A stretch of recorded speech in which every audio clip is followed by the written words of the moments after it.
Manually check করলাম যে ওখানে ক্রস চিহ্ন ছাড়া আর কিছু আছে কিনা, সেটা দেখে দেখলাম যে আমাদের একটা ভোট বাতিল হয়, তো 208।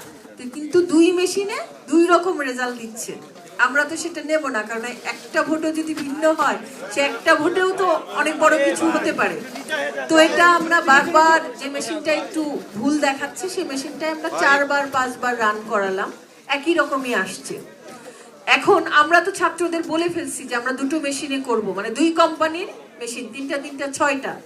এটা তো আমরা যা করব ছাত্রদের সাথেই করব। তো এতক্ষণ আমরা আবার আমাদের সম্মানিত প্রার্থী ভিপি এবং জিএস প্রার্থী সকল প্যানেল এবং স্বতন্ত্র এবং অন্যান্য প্রার্থীরাও ছিলেন এবং বিশ্ববিদ্যালয়ের সকল স্টেক হোল্ডাররা ছিলেন, সবার সাথে বসে সবার মতামত নিয়ে আমরা নিজেরা কোনো ডিসিশন নিতে চাই নাই, কাউকে চাপিয়েও দিতে চাই নাই, কারণ এটা ছাত্রদের ইলেকশন, আমরা সেটাতে হেল্প করছি।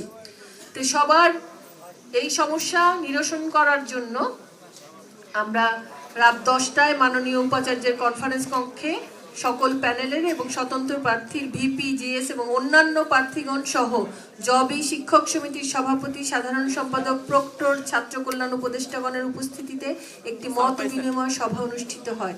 সভায় নিম্নোক্তভাবে ভোট গণনার সিদ্ধান্ত গৃহীত হয়। সিদ্ধান্ত: প্রথমে 300 ব্যালট যে কেন্দ্রে আছে এরকম মোরললেস ব্যালট ম্যানুয়ালি গণনা করে তা আবার ডিজিটালি গণনা করা হবে মেশিনে।